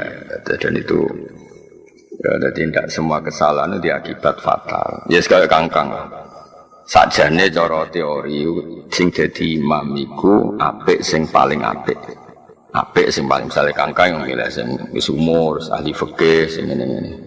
Tapi kalau itu terus-menerus akan jadi keangkuhan. Wong mau diimami wong sing sangisore akan melahirkan keangkuhan. Mulane Nabi nanti ngendikan sallu khalfa man qala la ilaha illallah. Tapi melihat imam itu ketua delegasi, jebule imame culun. Ketua supir panglima kok culun kan ya lucu. Nah lho ngono imam harus sempurna no. Karena imam domin sing nanggung Fatihah nak salah di imam sing kok nak ana sahwi piye imam semuanya itu dibebankan imam jebule imame culun. Misalnya kan repot no. Nak ndelok iku nggih repot. Tapi nak ndelok ben ora angkuh no. Sae imam sak kecekele iku sae. Nyatane Abdul bin Umar nate makmum Hajjaj bin Yusuf gendo-gendone wong Hajjaj bin Yusuf. Berapa tragedi perang sing gara-gara Hajjaj bin Yusuf orang biadab betul Hajjaj. Tapi Abdul bin Umar nate makmum Hajjaj. Wis diceritani Imam Syafi'i. Makanya terus ana istihad. Nah, kula piyambak imam sak kecekel wae. Kok kowe nak pulang kampung nak nganggo standar ideal ana wong tuwa Fatihah ra bener. Ana sing nompah poh. Wan terus repot, masa apa imam koyo pilkada, no? Mereka nyeleksi, no? Iki unggul neng afkoh tapi jeblok neng akro. Iki neng akro apik tapi asan cek cilik. Iki nom tapi menang nasab. Iki menang nasab tapi kalah akro kan terus seleksi kan panjang, no? Kalau itu dituruti kan. Nah itu jenis masalah istihad, no? Masalah no? Ra'yi shawabun yahtamilul khata' wa ra'yu ka khata'un yahtamilul shawab. Tentu setelah kita istihad tuh memberi nilai kita ini yang benar karena kita kadung milih kan harus ra'yi shawabun.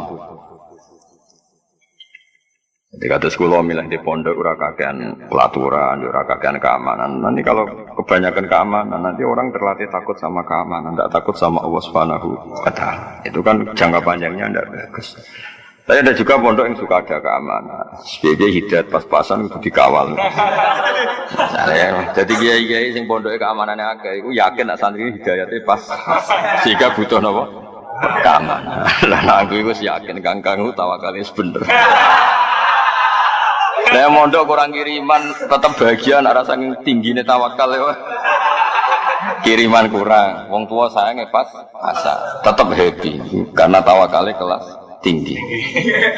Terus, tapi ya pendapat no, ra'yi sawabun yahtamilul khata, wa ra'yuka khata'un yahtamilus sawab. Nah, di bab-bab istihad itu ranahnya seperti itu dan itu pasti. Betul kok mungkin itu pasti. Mulane riyen Mbah Mun nak salat akhir, riyen Mbah Karim nak salat di akhir.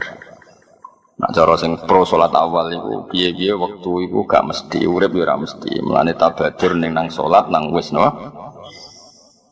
Tapi sing salat akhir iku duwe konstitusi. Nak kabeh salat awal nanti dikira salat awal iku syarat sah.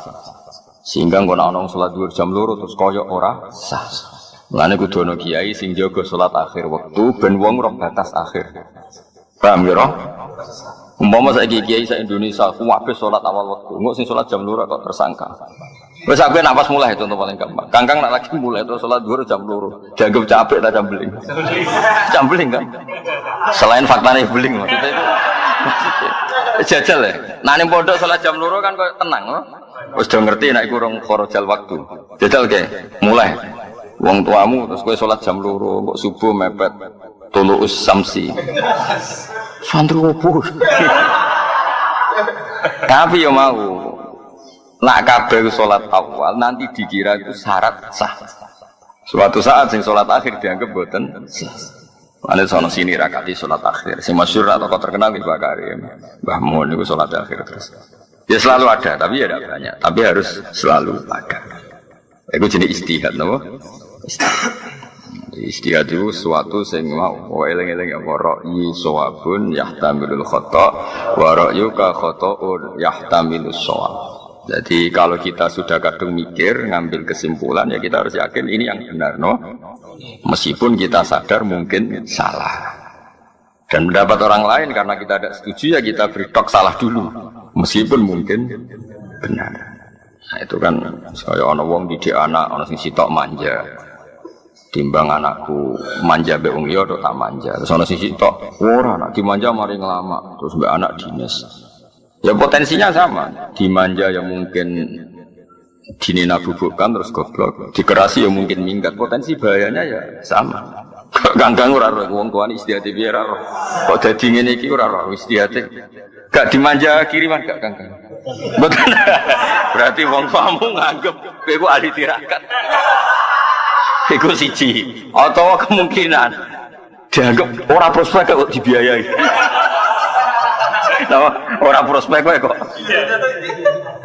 Gak kemungkinan bener sing iki. Wis wae istihad iku. Ora cara berpikir wong tuamu ora. Ya ora kepengen roh. Ora panutanku. Ya tapi semua nabi yang disalahkan Allah itu murni masalah apa? Istihad. Tidak kena disalahno. Kayak Nabi Musa niku keras. Bareng kaum menyembah pedet niku mulai nyun sewu nabuki Nabi Harun urip murid. Kowe udah di kiai piye ana nyembah anak pedet kok mbok bar. Tekem caramu dadi kiai piye. Ngamuk ya juruhu ilaih napa? Suruh tapi ngamuk sampai pokoknya ngamuk-ngamuk. Sampai ngamuk itu kitab Taurat itu dibanting. Cara Quran Islam Taufik bahaya Nabi Musa itu.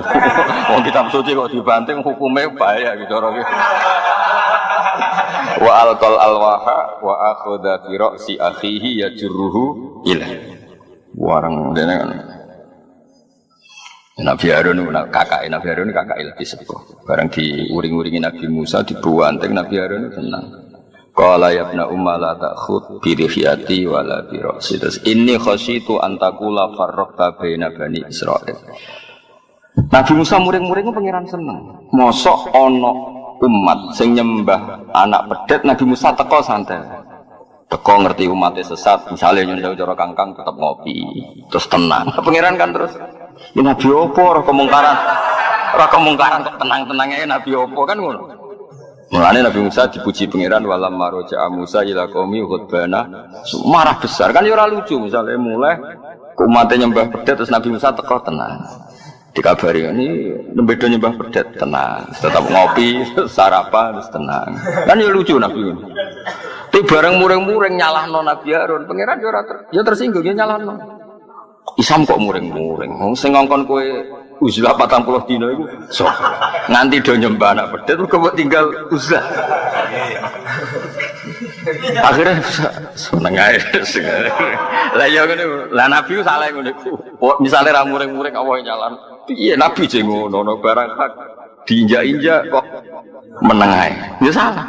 Muring-muring. Kowe ku sing mire, sing ninggalo dakwah kok sing teko-teko. Muring-muring. Ya, ngomong Nabi ya dibaro ora penting no. Napa? Ya kira-kira Nabi nyalano, disalano pangeran bab sing bab ijtihad no. Jadi mimpi hasanatil abror sayyatul muqarrabin. Di semua, saya ulang lagi no.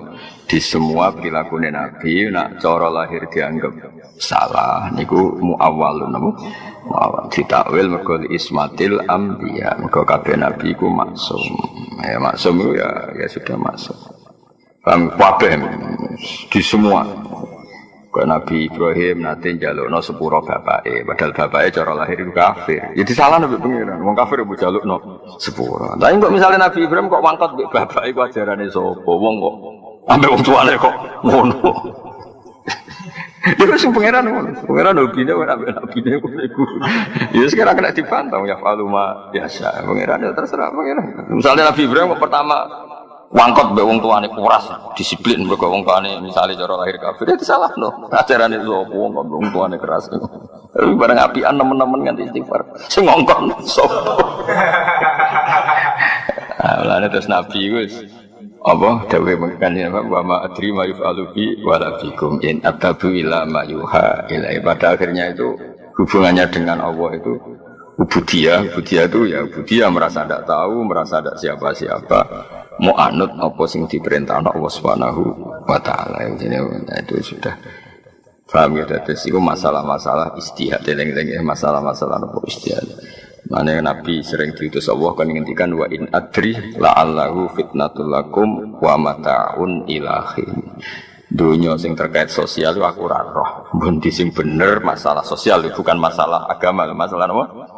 Sosial. Kabeh iku fitnah, kabeh iku ujian. Ya, tadi Nabi itu sangat dekat dengan keluarga. Wa anzir ashiratakal aqrabin. Tapi ketika terlalu dekat keluarga, problemnya Nabi itu milik semuanya. Karena Nabi itu milik kafatal linnas. Mosok wong liya dipadakno keluarga, kok ya salah. Prioritasno keluarga kok ya salah. Wong Nabi ini wong akeh kok prioritasno keluarga. Tapi kok misalnya wong liya padha mbek keluarga, piye keluarga mbek wong liya kok padha. Ya wis akhirnya Nabi ya takoki Bilal ya di rumah, sing sanak-sanak Muawiyah ya di rumah. Wis. Kadang-kadang diprotes. Ngene lho. Ya nak dadi nabi ku nak ana acara iku keluarga kok ngarep wong liya kok guri ora oleh mek pengiran tapi kok wong liya kok ngarep mesti ora oleh mek pengiran iku sapa dadi pokoke pengiran ngono lha nek kena diterang pokoke ngono napa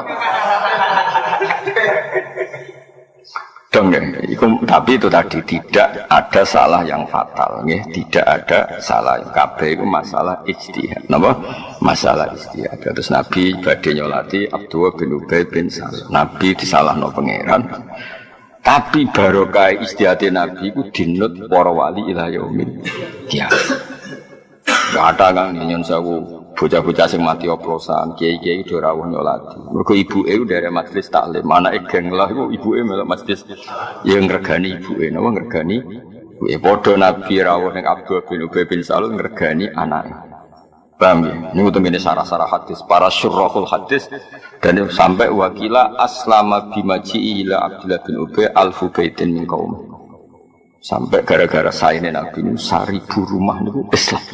Sing dhisik iku mantan wong munafik kabeh. Genge Abdul bin Ubay. Dadi bareng Nabi rawuh kebangetan jen pemimpin kita. Wong kok wangkot sik ngono. Sing digedhingi wong kok apike ngono kok. Mergo rawuh napa? Rawuh. Akhirnya Nabi Abdul bin Ubay bangetan ketuane kita. Wong kok elek. Sing digedhingi wong kok apike ngono. Ya cara Nabi rawuh kan menjustifikasi mereka. Jar Muhammad pendendam. Kan panjang malah no. Mana kangkang, benar digedingi masyarakat ya tenang, santai, no, santai. diusir mertua lagi masalah. Kan masalahnya numpang, no? Gedengi tonggo tenang, kan gak sing mbok nggoni, no? Nak sing gedeng sing nggoni, lah iku lagi masalah. Eling-eling apa? Wa mu'awwalun di ismatil anbiya alaihi wassalatu bidalil iklan dalil al-aqli kang masuk akal al-qata' kang memastikan al-qata' kang mesti. Wow, kenapa ada dalil akli yang pasti bahwa Nabi nggak boleh salah? Karena kita semua disuruh ikut Nabi. Ya, kita semua disuruh ikut Nabi.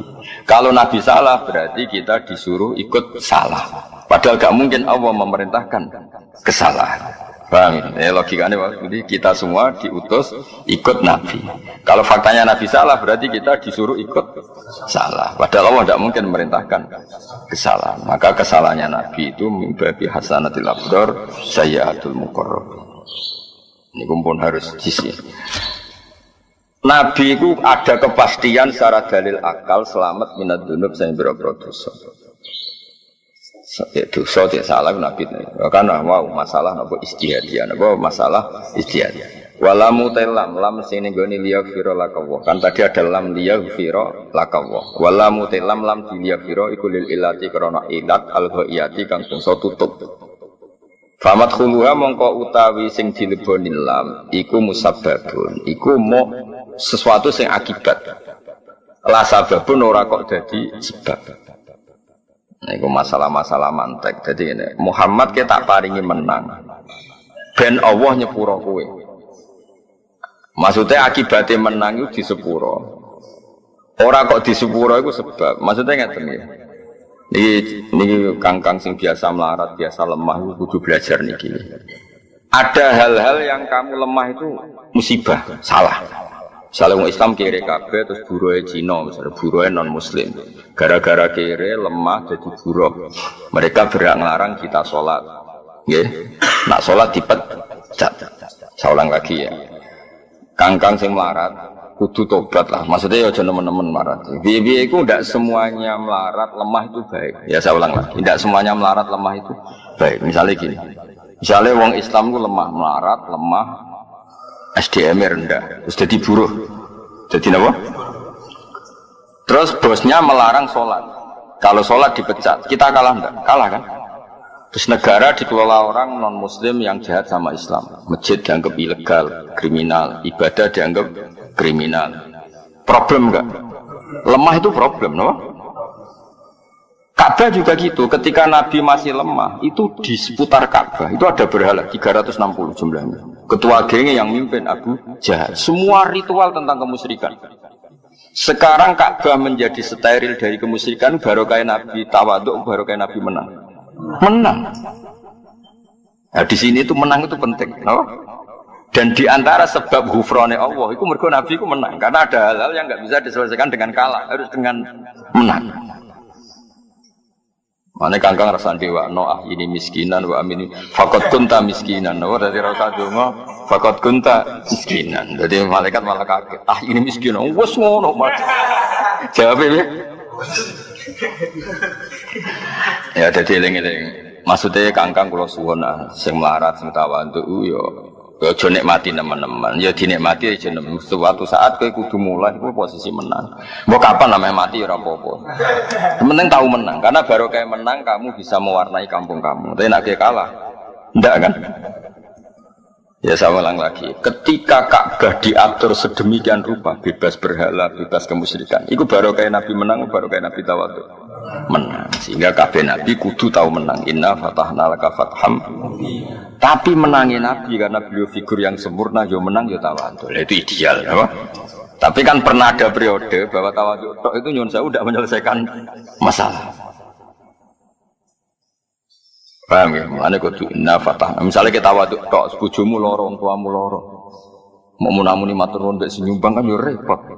Dan aku juga ndak biro ibu 50 juta. Gak masalah. Sebule buka tapi dodol sawah dhewe. Sebule dibiayai mbek donyane mbokmu dhewe. Ya jadi hebatnya pengiran. Jadi menang itu juga sababul ghufran. Kenapa menang itu juga sababul ghufran? Karena baru kayak menang itu kita bisa semuanya. Kan katakan bos-bos juga di Jakarta malah nyarat kudu ono jamaah no. Pabriknya dikasih masjid, malah syaratnya itu ono jamaah, berarti kedara ono sholat ono jamaah. Ya jadi menang itu penting. Tapi ya nak sing ditakdiri cek rong menang ya aja maksa menang semua cok hise. Ngontali gotri ben jaduk iku jenenge memaksakan apa? Maksakan. Malah mandek operasi kok. Malah panjang kok. Yang jelas menang itu penting, ya, tapi jangan paksakan. Mergo nek wis menang iku istilah Allah iku alamate ridane Allah niku diantarane niku sebutnya dengan surat Fatah surat Nur apa sahabat wala yumakkinanna lahum dinahumul ladzi irtada lahum wala yubaddilannahum min ba'di khaufihim amna. Jadi ciri utama ridane Allah niku sok mben aku wis ridho tenanan, kowe cara beragama iku posisi kuat. Wala yumakkinanna lahum dinahumul ladzi irtada lahum. Kayak di Indonesia itu kan orang sholat nyaman, pengajian nyaman, nggak ada yang berani ganggu. Itu sudah ada tamkin, apa? Ada kekokohan. Tamkin itu kokoh, nama. Mulane tanwin darani mutamakin amkan. Kalau ada isim kok nerima tanwin, itu mutamakin amkan. Dia isim yang solid. Karena ciri utama isim itu adalah nerima tanwin, dan dia masih menerima tanwin. Berarti keisimannya sempurna, nama. Beda dengan isim yang ghairu munsorif itu mutamakin ghairu amkan. Isimnya enggak jelas. Ciri utama isim nopo tanwin kok dia ini mau nopo uang masalah. Mengajaran itu baru munsorif, rodok-rodok ora bener munsorif. Nah, di antara ciri ridane Allah wala yumakkinanna lahum dinahumul ladzi irtada lahum. Jadi agama itu dikasih kokoh. Wong ngaji yo nyaman, wong salat ku nyaman, wong dakwah ge nyaman. Intine ku yo menang ku duwe sisi sing dadekno di sepurane Allah. Mergo dadekno kemenangane agamane Allah Subhanahu. Tapi aja dadi teroris, dadi ekstremis. Menang sing koyo teng Indonesia kok wali-wali. Grunak-grunuk sawangane sewantai, tapi ujug-ujug Indonesia mayoritas muslim. Ya santai wali-wali santai. Ana tanggane dolanan gong ya tenang. Tapi ngerti-ngerti dirubah saiki ora nuthuk gong, nuthuk kenthong. Wali ku rileks tapi mbok susu ngerubah. Saiki rame tok ae gak gawe perubahan. Rame tok ora gawe. Ya eling-eling apa wala yumakkinanna lahum dilahumul ladzi irtada lahum wala yubaddilannahum min ba'di khaufihim amna. Mulane menang itu sababul ghufran, apa menang itu diantara sababul ghufran. Jadi kena menang malah liyaghfira laka ma taqaddama. Tapi tadi ya jangan dipaksakan, apa jangan dipaksakan. Wa yutim malan nyempurnakno sapa Allah. Bil fathi kelan kemenangan al-mazkuri kang den sebut nikmat wa nikmate Allah in amahu tegese nikmate paringe nikmat Allah. In amahu tegese paringe nikmat Allah berarti idhofatul masdar li fa'ilihi wa idhofatul masdar li fa'ilihi. Kan gak mungkin menane ngene wa yutimma lan nyempurnakno sapa nikmat nikmat ing Allah. Allah di posisi menerima. Oh sembrono ya. Kafir halus ngono ngono.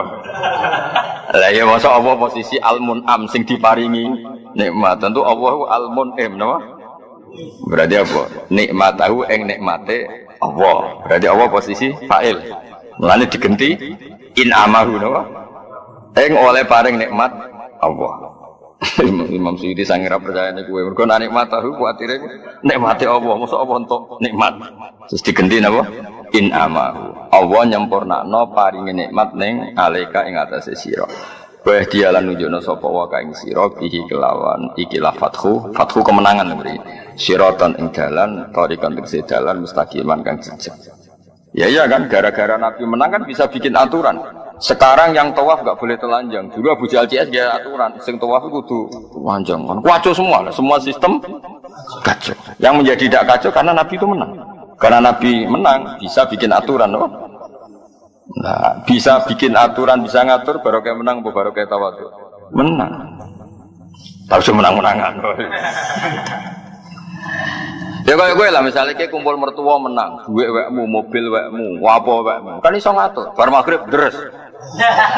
Ibu-ibumu sing geng motor kon deres. Tapi nak gue motor nyileh. Jadi kabeh pengajian ngenteni ibumu gak nggo motor iku. Kabeh pengajian ngenteni bar ibumu urung teko. Gak sudah pengajian kan. Nyileh no. Oh seloro-loro no. Tapi nak gue sing menang ning omah iku bar maghrib ora oleh nyetel TV. Deres. Oh keren kan no. Geng motor rubah geng pengajian. Keren ah. Ibemu wedi mungkin kono bensin gue, motor wekmu, uang jalan ya gue. Dan aku sing numpang. Ribet kan? Jadi kalah ya repot. Jadi sing iso nggawe barokah aturan iku menang. Iso wae diagabihi siratan etaqikon mustaqiman. Ai sabitu kadir sing ngukuhno sapa wae kang sira alaihi ala sirat al mustaqim. Alaihi ing atase siratal mustaqimah utawa alaihi ala siratil mustaqim. Wa wa siratal mustaqim iku dinul Islam iku agama Islam. Ya tapi saya ulang lagi dia menang ojo dipaksakan. Tapi kena apa nabi ku kok kudu tahu menang supaya iso ngatur dunia napa. Tapi nak kalah terus kan mboten saged ngatur. Mulane kabeh nabi ya tahu kalah tapi akhirnya mesti menang. Wa nuridu an namunna 'alal ladzina sutifu fil ardi wa naj'alahum a'immah. Jadi orang-orang yang pernah dilemahkan itu suatu saat tetap wa naj'alahum a'immah, tetap suatu saat tak dadekno pemimpin. Mergo barokah wong saleh mimpin iku aturan sesuai sing dikersakno Allah Subhanahu. Terus Indonesia setiap alun-alun mesti ana masjid, masjidnya nggih bersih, paham nggih? Jamaah nggih tertib. Iku barokah menang. Napa barokah? Mbok menang lewat mayoritas, mbok lewat apa? Pokoknya menang.